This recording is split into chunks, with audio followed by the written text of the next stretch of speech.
All right, today I'm here with Justin Rupple, and Justin is a comedian, and also we met through the golf space, so also a golfer. We're really grateful to have you here today in this channel and meeting us here at the Hyatt. Actually, we're set up outside of a conference room. Yeah, well, it's a beautiful Hyatt. Hyatt, if you're listening. Yeah. It really is a grand Hyatt. It is. Truly. It is a grand Hyatt. It is. And multiple conferences, as you can tell, you can't really tell. Maybe I'll show you around. There's another vlog, so I'll show you the conference spaces. You'll want to see it. It's very nice. Good spot to meet, and so convenient too. Thank you, Justin, for being flexible and coming over here and meeting me here. Big 10-minute drive. Yeah, good. Oh, well, now everyone knows where you live, so. It's fine. If you come find me, you have to beat me on the golf course. Ooh, that's a challenge. Yes, it's a challenge. I now regret that challenge because I know real golfers follow you. So. Yeah, that's true. Just don't put money on it, and you'll have a good time. I don't have any money to put on it. All right, so, there you go. We're fine. We're good, everyone. Challenge us. Yeah, so I just filmed a podcast with Justin for his channel, so you want to check that out. It's linked below. It's really funny because my podcast is on meaningful topics, bringing up good questions on the golf course, making the topics meaningful. And so you did that. You brought really fun questions. You said, I ask every golfer these 5 questions. So make sure to check out those 5 questions because they're really... She gives good answers. She's the first golfer that didn't give one of the prototypical answers. So congratulations. That's good. All 5 of her answers I've never gotten before. So that's Tiger. Oh, sorry, everybody says Tiger. I said dog. I won't say what Tiger came right. up. Yeah, but that was the second choice. Right. It was which driving career in a car did you want to most speed on? No, not that. I'm kidding. Wrong drive. Too soon, I think. So yes, thank you for being here. And you, how long have you been golfing, actually? Okay, so I started golfing when I got cut from college baseball at WSU. Sounds about right. It's not the first time someone said that. How many people? I think a lot of golfers come to this as their second or maybe third sport. Yes. And I was a tennis player, reluctant because I wanted to be a baseball player. Okay. But I took lessons in college, and I remember I sucked at golf really bad, and then one college coach, he said, "You're a baseball player," and I said, "Yeah," and he did the "give me your head cover," and he put it under my right arm, and I remember the first shot with my 7-iron.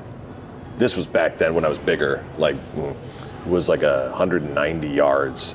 And I was like, what just happened? He goes, well, you're a baseball player, so you're used to this, to this. And so that's going that way. And just that little tip, I was like, wait, that one tip can make your whole thing? So it started at 20, but then I took a good 10, 12 years off to start a comedy career. Okay. But I found it again during the pandemic. Okay, yes, yeah. A lot of people definitely got back in. I actually fell back in love with golf at the same time during the pandemic. We had time to actually go golf again. I was lucky enough that one of my best friends in the whole world, Mark, the golf father, he saw that I was struggling because I had a tour planned. I had been in a movie, my first big movie, How to Train Your Dragon, and then we were supposed to go on tour with, you get a little bit of credit in this business and you can run on it. Hey, I know you from that thing. Yeah. And that's right when the pandemic hit. And I had a good run of time where I was like, that's gonna gain momentum. And it just stopped cold. And my buddy, Mark, was always the one who kind of kept me interested in golf. Yeah. And he said, I'm working at Hillcrest Country Club in LA. Yeah. You should come be the starter. And I didn't even know what the starter did. And he goes, he's the guy or she's the person who's at the very beginning and they make you laugh. They keep you on time.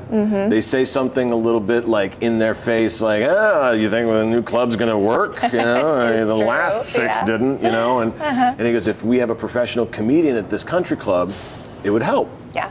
So I went to work there and boy, was it peace. Nah, and amazing. All the people there were really nice and really cool, and there's some celebrities and some billionaires, but I didn't know who they were because we didn't talk about that. Yeah.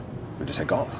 Yeah. And it was like the romance of I got to go outside every day, and we didn't have to wear the mask there because we were far enough away from each other, and it was heaven every day. Wow. And in LA, oh yeah.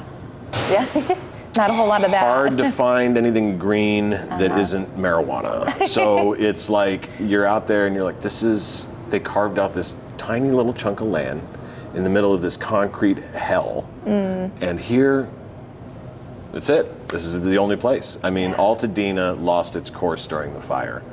And that little course, little courses, like your course, Bel Air, it's not a little course, it's an executive long. But it is. But it is. They have more heart than the big courses. The little ones, it was called Whitsett Club, and then it was called Weddington Golf and Country Club in LA. It was a tiny par 3 course. All these movie stars and TV stars were right next to there in the studios, and they would go play there on their lunch. Yeah. Mats, bad fairways, but good greens. That's where I fell in love with the game again. Like, it was everything to just go out there and hit the par. It was and then right down the street is where they filmed the movie Swingers. Oh, yeah. And there's a par 3 scene in that where they're like, all right, what'd you get? 1, 2, 3, 4, 5, 6, 7, 8 or a 9. And he goes, I'll give you an 8, you know. And I used to go to that course every day. And this is something, your golf friends will love this. If you were in LA, or if you're ever in LA, you can go to the Swingers course. It's called Los Feliz Par 3. Okay. It's on Los Feliz Boulevard in Los Feliz, California. Spelt like Feliz. And because people are like, Feliz? You can play there at night for free. Wow. There's nobody there. It's night. Get yourself some glow balls. It's a par 3 course, and from May on, it's the perfect weather. Okay. It's LA there's a lot of cloud cover from the smog and broken dreams. So like the light refracts enough that you can actually see and play at night. Wow. You want to fall in love with golf. Yeah. I mean, play at night. We need to do what Korea does with all the lights. Oh, I know. I wish we would. And we're heading in that direction. Yeah. But especially for beginners, like I always tell beginners, find chipping and putting greens at local munis and just learn short game. Yeah. That's huge. That's really helpful. Yeah. My short game, I sounded like Jason Bateman. Short game sucks. Lots. If I look at my scorecard and I do the thing that I'm supposed to do, which is keep the fairways hit, then the how many in regulation, and then how many putts. My putts look like it's horrible. Yeah, it's hard. Putting is hard, but the thing is you can go out and play for free and practice putting, like outdoors. Like, why don't we do that more? Okay. Meaningful topics. Yes, meaningful topics. This is the perfect transition. This is it. Putting. All right, I hope everyone's listening because something's about to happen. Yes. So a par 5, right? Let's take a par 5 in life, right? It's 530 yards, long one, right? So what you do on the golf course is you go, I'm just going to rip this one as far as I can. Yes. It's a little off to the right or left. Doesn't matter the second shot. I got even further. Maybe I get on the green. Maybe I got an eagle chance, right? Yeah. So you're thinking these big. You get to the green on a par 5.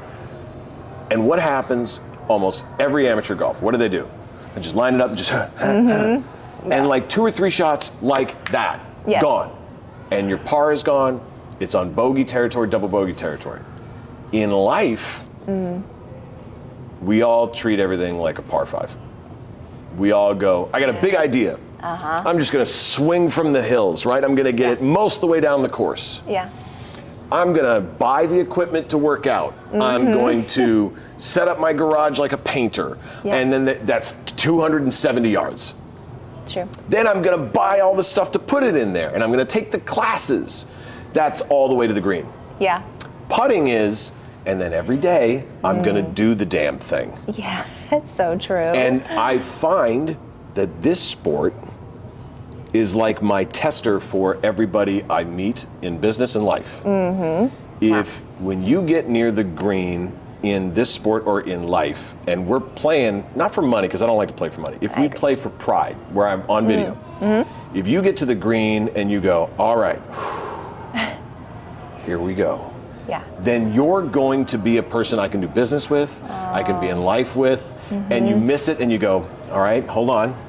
You don't throw the club, because a par 5 is such a metaphor for life. Yeah. Like you need to play a par 5 the way you play life. And that's why I love this sport. I mean, and that's like the meaningful side of it is, it's almost like everybody who's good at this is kind of like a Jedi master. They either take you on the course because they're good and they want to see what you are, or they take you on the course because they're good at something else and they want to see your temperament. Yeah. Right? That's true. I didn't mean to hijack your thing, but I just No, I get that was romantic amazing. No, about this, that's so like, true. I've never heard it explained that way. So many people mention, golf as networking and also as a way to understand who you want to do business with, right? And they have various reasons for that. But that's the first time I've heard it as visualizing or watching, noticing the par 5 and the way that someone handles themselves on a par 5, on the green and a par 5. I really like that. I've noticed par 4s and par 3s are based on your talent level. Okay, you're either reaching for a 7 iron to hit onto a 150-yard par 3, or you're one of those people who are like, oh, 150 yards. Well, I'm going to reach for my pitching wedge, and you're like, yeah. No, right? Those long drivers. Yeah, or the people who have the extra 20 yards on every club, and you're like, great, that's fun. Now I get to golf with you and hear the sound of whoosh every time, and it's just your sand wedge. But the rest of it, 4s and 3s, it's just pure talent. 5 is grit. Grit. I love the grit. And the connection, because I looked in your book and looked into things that we could talk about, and the connection between why comedy and why golf is because personally, the pandemic almost wrecked me. It took a career that I'd been working on for 15 years at that point, almost 13 years at that point, something like that. I don't even remember, it was such a trauma. Wow. But and it just said, not only can you not do it right now, there's a possibility it might be illegal for the rest of your life. Illegal to do this thing. Yeah. And so I wasn't mad at the world, I was just like, how did this get taken from me? Yeah. And there was a switch that went off in my brain, which is, okay, man, you can't control that. You cannot control whether or not you get on a comedy stage, but much like Bruce Lee said, you are not the container, you are the water. The water goes into the container. And comedy is kind of a way of looking at life like, we're dying, right? So this stuff that we're taking seriously, let's poke fun at it so you don't hurt yourself internally. Yeah. You apply that to golf, and I kid you not, if you go out to play with me and I hit a bad shot, you will never hear me swear at myself. I will go, the worst I'll do is if I chip and I blade it, I'll go, really?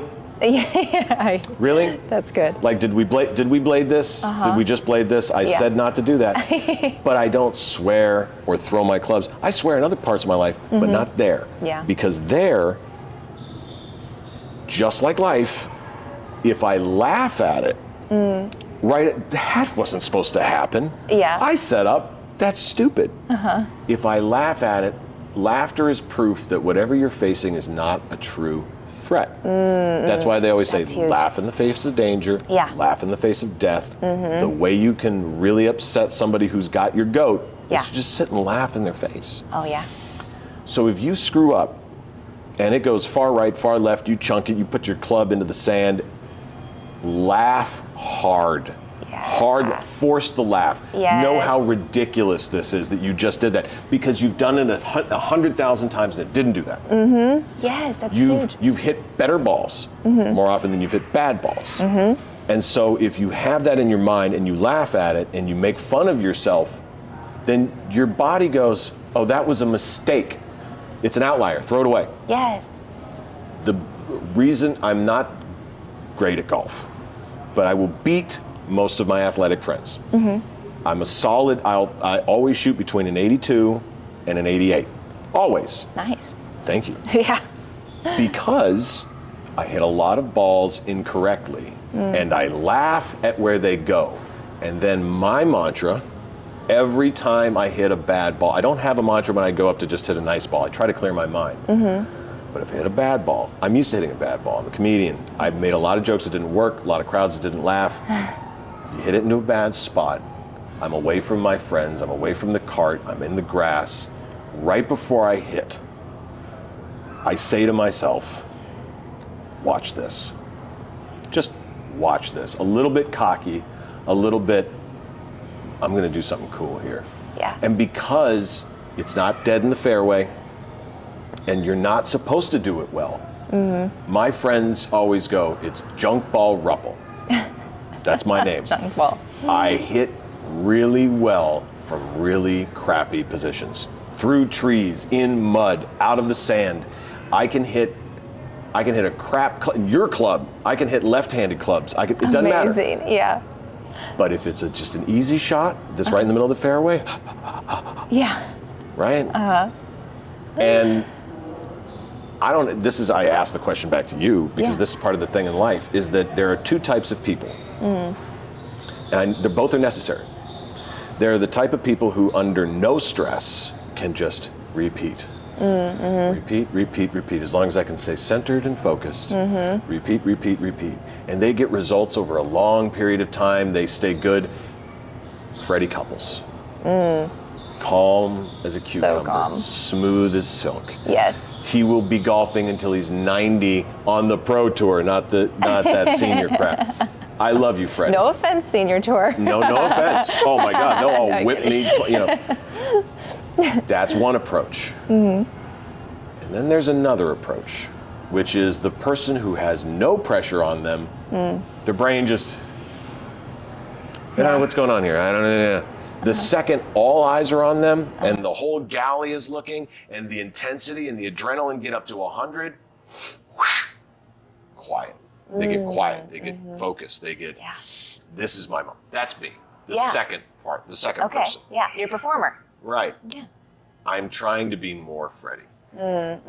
In life, if I could be the kind of person who could make it in college golf, or you said, hey, short game. Oh, okay. Well, the short game in life is paying your bills on time. Yeah. It's, I don't have to call and set up the phone payment because I remembered to do that. Making your bed. Yeah. Making a budget.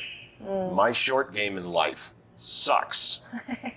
I'm with you on that one. Well, in life, is your short game bad? Well, I mean, yes. If it's not a priority, you just have to prioritize those things that are really important. And someone said recently, that I've really been holding on to, instead of reframing, I don't have time for that, say, it's not a priority for me.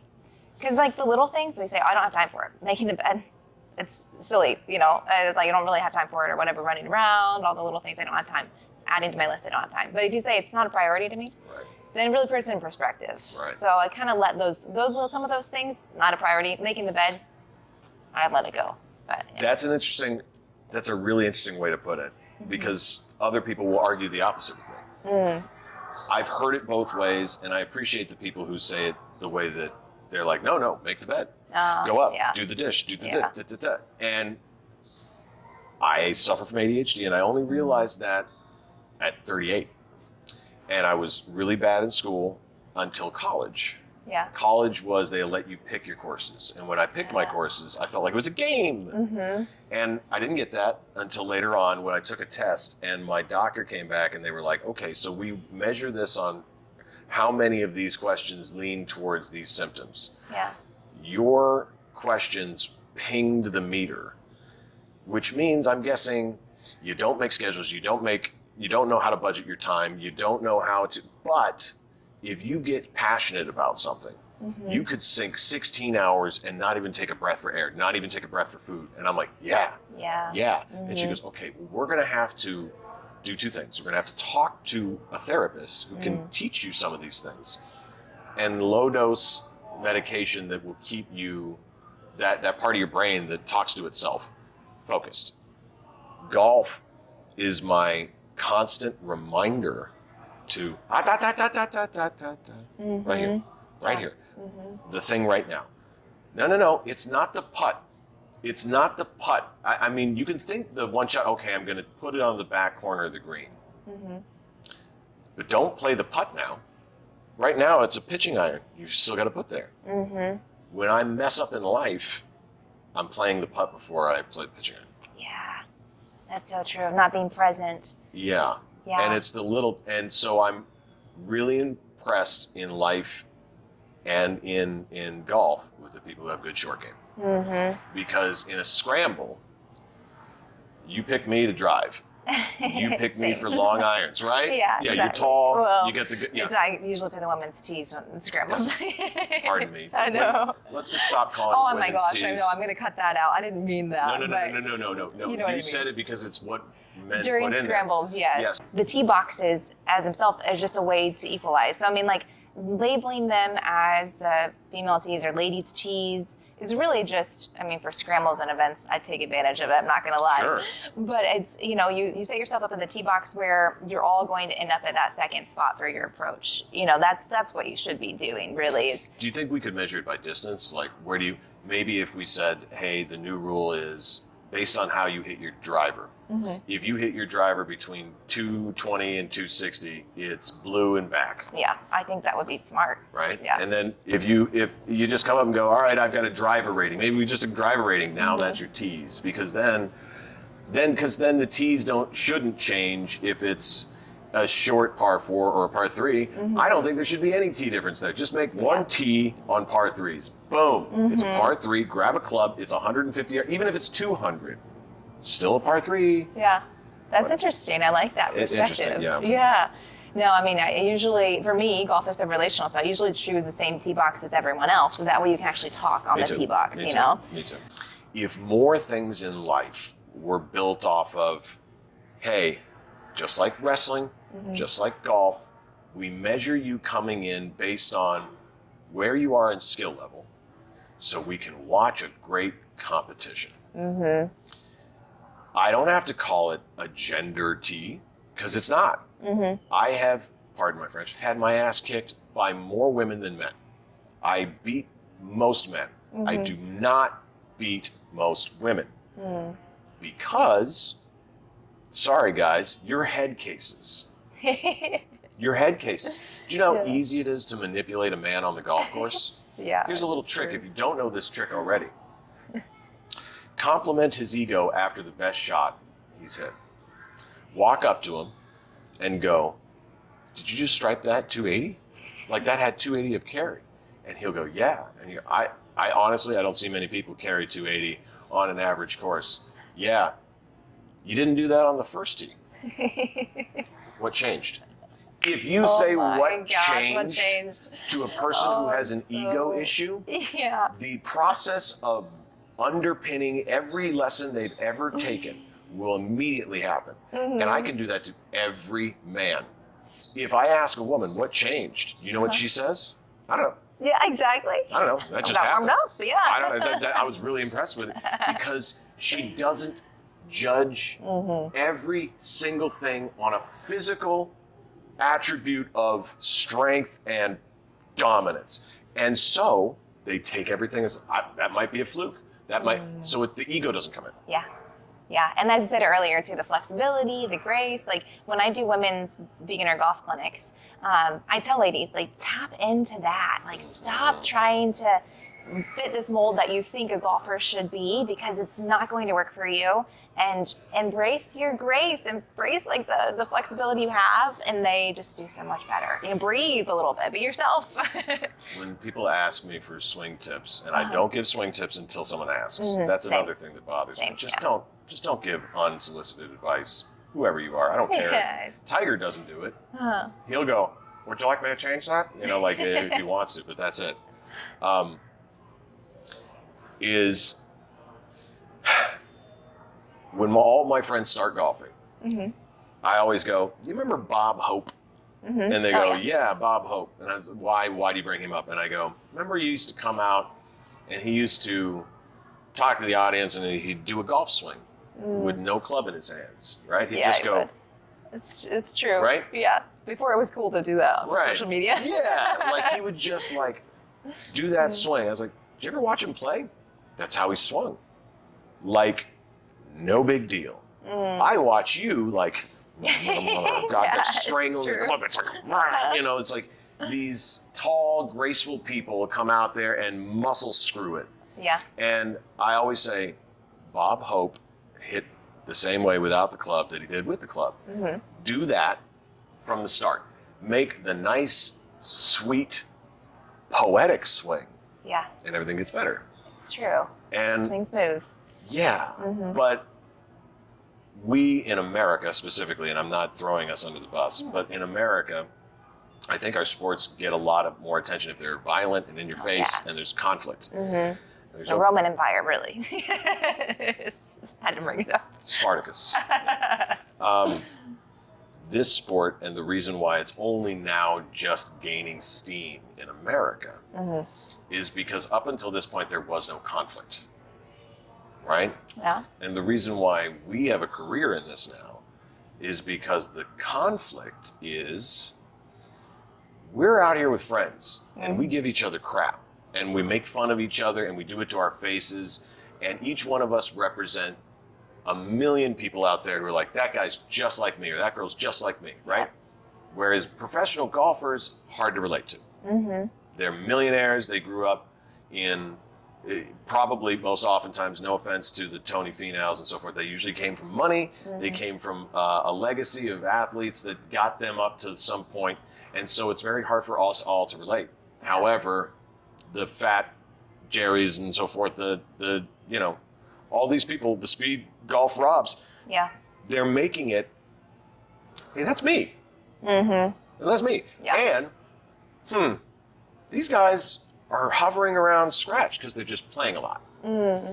And so there's an attainability and a relatability Oh, yes. that's in the game now. Uh-huh. And like, I'm so glad because I heard Tiger say it. He goes, you'll never know what it's like to hit a 3-pointer against a 7-footer.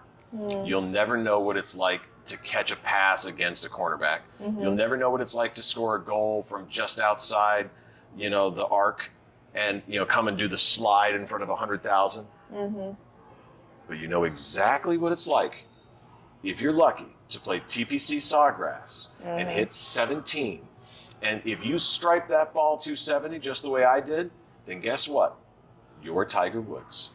And I can't argue with you because on Thursday there's no one around. There was no one around when you did it. You used the same ball, same club, same pants, same shoes, same hat. You're Tiger Woods. No other sport does that. That's true. On that note of the personalities in golf and being relatable, I see that a lot in golf comedy, and specifically your comedy as well. You tap into that because we want to laugh at ourselves, and laughing is huge. Like we know so much research has been done on the way laughing and humor allows us to heal and work through trauma and engage our nervous system again when we go to fight and flight, you know? So that's, I mean, that's so good to use on the golf course because even though there's no actual danger, we have perceived danger, 100%. right? You know, if I lose the golf ball in the water, that's a perceived danger. So our body still goes into that nervous state. And then if people are watching, it adds an extra layer to it. But anyway, so we all laugh at that. And it's good. It's so good for us, I think. And social media is a great platform to really engage with that. What have you found to be some stereotypes or some characters that you like to really kind of push at when it comes to the golf comedy? I try to do two things. I try to, my humor used to come from mimicry because again, ADHD kind of, the way you get comfortable is just to be like everybody else. Yeah. And so the first part of my life was just mimicking everybody else. Okay. And so voices and personalities would change on a dime, just who I was with, doesn't matter. If I was in Boston, you know, we'd be packing that kind of habit. Yeah, I'd just immediately slipped into that accent, and then we'd be doing that. You know, it didn't matter where I went, what I did. I was kind of a chameleon, and so golf specifically. Every time you're out on the course, you're like, okay, there's really like 4 types of golfers. There is the ex-athlete who is trying to challenge themselves now, right? They came from another sport of excellence, and they're like, I should be able to do this. This is simple. This is relatable. You can see from their body, something they did, gymnastics, soccer, hockey, baseball, whatever. And they're coming there to get out that competitive juice. Yeah. The second golfer is the person who never competed at any other sport. They liked golf because they could be a little out of shape or a little different sized. And they're actually very good considering they have no athletic ability. ability whatsoever. That's what I call the swing your swing good golfer. Yeah, and it's true. There was an old course I played at. This guy's name is John. He would take this beautiful practice swing, and I kid you not, I'm going to stand up to do this. Do it. He would say he would do like this beautiful. He would just beautiful practice swing. All 1, arms. 2, right? Yeah. And then he would go. Yeah, it's exactly. You And I'm see like, that so what often. the hell And it's was perfect that? though, right? It's perfect. But because he played, it was a par 3 executive course, and he knew exactly the distance back, how to cut through the trees. The guy had the course record. Oh, wow. The swing your swing. That's the second type. The third type is somebody who got drug into this sport today because somebody said, you'll be good at this. Mm-hmm. They're there because somebody else said they'd be good at it or they'd enjoy it. They're not going to enjoy it. That's true. But they're going to be addicted, though. Most often, I didn't say they wouldn't be addicted. Yeah. There's a lot of people who smoke that don't like it. It's true. Okay. So be careful if you get recruited. They're being drugged there. I just played with a guy the other day. He's like, this is only my 6th time golfing. I'm like, those are golf shoes, golf hat, golf belt. He's like, oh yeah, that was the 2nd time. I'm like, you bought all that? You're screwed. You're so screwed. It's a lifer. Yeah. That's the 3rd type of golfer. And the 4th type of golfer is the one I'm jealous of. They have a set of clubs that they got 30 years ago. There is a sand knot right there. They are zen. They come out to the course, maybe they're in bare feet, maybe they're in flip-flops, maybe they're in a Bermuda shirt and everybody knows them there. They don't care what they shoot, they smoke a cigar, they listen to music, they pontificate. They are the dude, we're out here, man. We might as well enjoy ourselves, have a beverage, I can picture it. Those are the 4 golfers. Now, everybody fits into those, and each one of those annoys another version. Yeah, it's true. Right? Yeah, the pro golfers are like, why aren't you taking this more seriously, pontificating guy? Pontificating guy is telling serious guy, why don't you just relax, right? Yeah. The guy who's trying to be good at this, so he can get better, is like, come on, man, why can't I be good like the natural guy? And then everybody hates another from the group. Mm-hmm. So if I'm making comedy, I'm going to go, all right, there's 2 people for every video. Every comedy video has 2 people who want to see it. Yeah. The people who are laughing at the person who I'm making a point of. And the person who is the person being made fun of. The person who's being made fun of comments, and the person who is annoyed by that shares it. That's true. That's a good point, yeah. Commenters are the people you're pissing off. Sharers are the people who are like, I agree with you. That's so good. If you're making comedy content, just keep in mind there's 2 people you have to think about. You got to be okay with upsetting some people. That was the hardest part of my comedy career, is that I was very nice guy. I'm very nice, so I don't like upsetting some people. But I had an older comic go, if the things you are saying are good and morally sound, then some people need to be upset. Wow. Oof. In comedy and in life, probably. Right? Yeah. I mean, the same thing goes with golf. If somebody is a stickler and you're like, listen, you're lining up all wrong. And they go, hey, don't give me you're like, whoa, buddy. Yeah. If you just turned your feet, this whole day would be better. Yeah. But they don't take it. They just. It's true. So. Yeah. It's my sanity. Like, comedy and golf are so right next to one another that if you take yourself too seriously, you're screwed. And I love that there's 2 sides to every golf day has 2 sides. Yes. A part of you that makes you feel like you're God. You just, and when we were talking earlier, you picked a spot, that ball, you make the sound is pure, and then you watch it, you even let yourself do a club turn, and you're like, I manifested. It's true. Yeah. It does feel amazing. Yeah. I manifested that. The golfer's high, if you will. Yeah. And then there's the other side, which is I planned on doing that, and the ball's over there. Yes. humility. Oh, yes.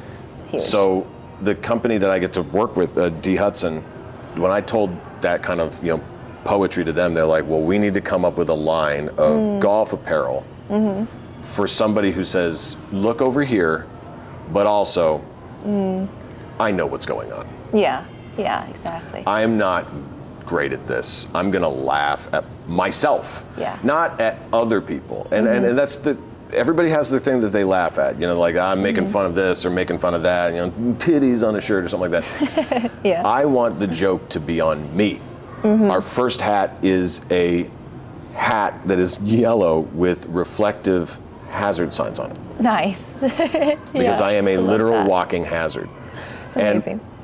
And I was like, if I had a hat that people could see me with, then two things happen right away. One, you're laughing because I'm a hazard. And two, you're not going to hit me in the face with the ball. Good point. I had been hit in the face with a ball. Oh, that's terrifying. It was not good. Yeah. Sorry, we don't have to talk more about that. That sounds like a dark moment. We were playing night golf.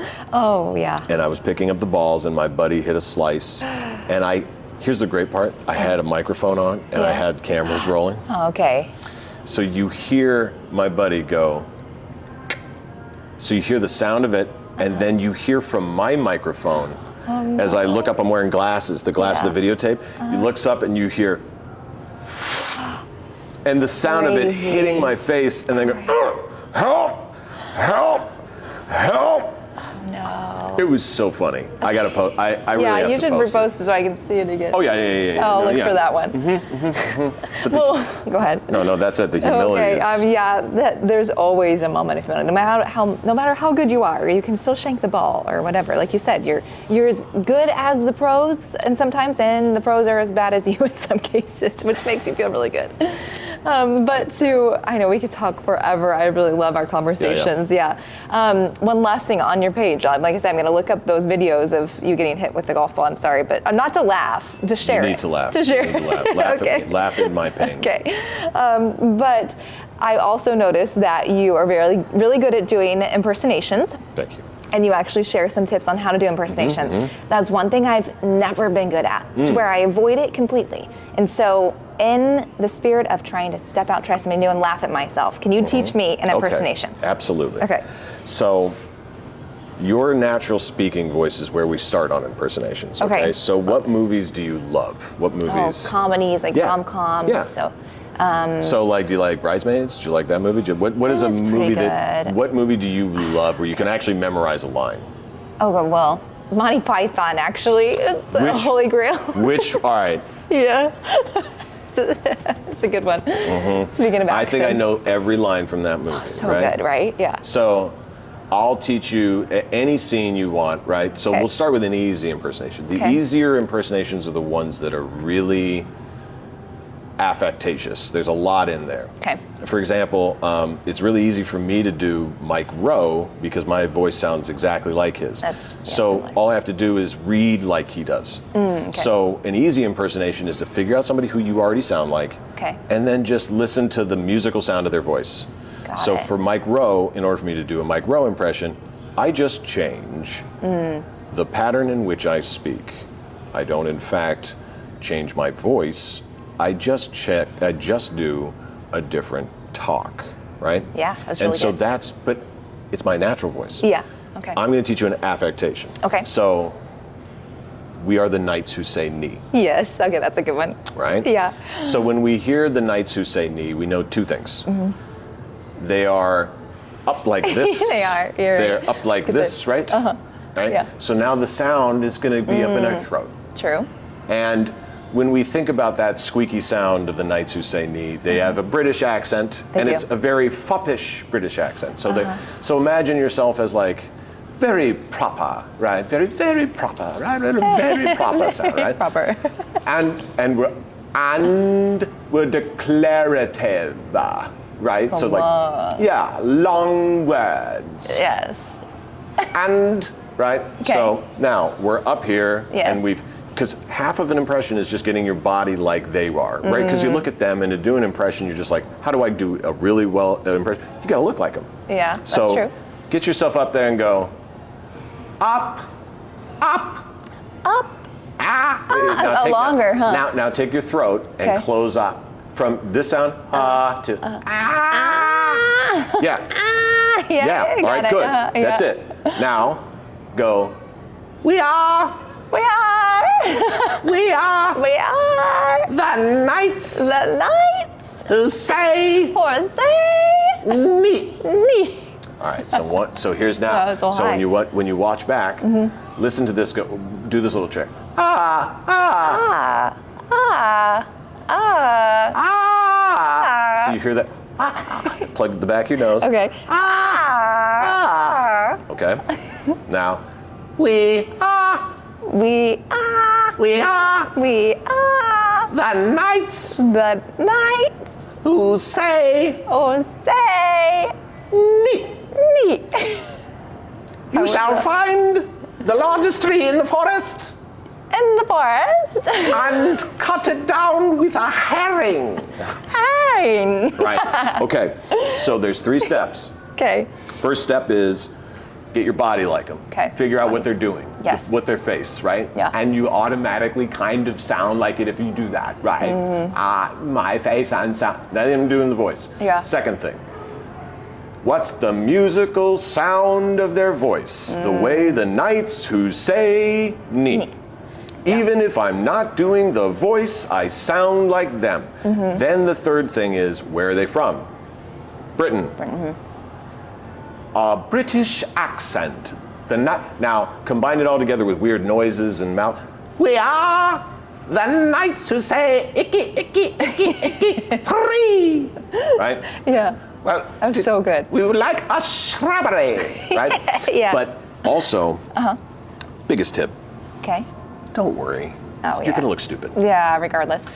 The number one thing that happens when you do an impression is you have to believe that you're that person just for a few seconds in your head. Okay. If you believe it, Yeah. it comes out of you. You give full commitment. Yeah. I was in Iowa. I'll never forget it. Iowa State. And I was asking the crowd for impressions. Just challenge me. Just throw something out. Yeah. And someone said, "Do Donkey from Shrek." But they did it like in your face. And I went like this. And they all went, yeah. That's it. You did it. Right? No, I didn't. I had never done it. I had never done it. Okay. But I remembered, okay, I love that movie. That's why I asked you, what movie do you love? Oh, yeah. Shrek's what movie can you do the lines already? You can actually go, no, that's not the way they said it. Okay. They said it like this, you know? Yeah. And then you take that and you go, and I went, I know Donkey, right? Because I was just like, that's just the character, right? Yes, and I just did his, and it was like 90% there. Okay. So- just believing it. That's the best metaphor for this in golf. Exactly. Yeah. If you just believe you're good at it, you're gonna play the best round of your life. If you just believe you're a good person, if you're good at what you do, you're gonna be good at this. And she is a very good podcast host because I have been talking so much. This has been amazing. Yeah. Thank you. This is a really good. I'm gonna be clipping this up and putting Yeah, this out because I have to go back and watch. The nights you say me, I'm going to be forever now haunted by. Yeah, so Why did I say Monty Python? Yeah, but because you're smart and you have a good sense of humor. That's a good movie. If you haven't seen it, just do yourself a do favor. a little research. But don't judge us too much for the ending. It just cuts off. The ending, listen, don't worry it's just about like Fear and Loathing in Las Vegas. Just skip the last 15 minutes. It's weird. Yeah, exactly. Thank you so much for being so here much. It's such a today. pleasure. So great to meet with you, and hopefully see you on the course soon. Yeah, she'll be from the black tees. I'll be from the Okay, orange all right. or gold. We can, yeah. Great equalizer, right?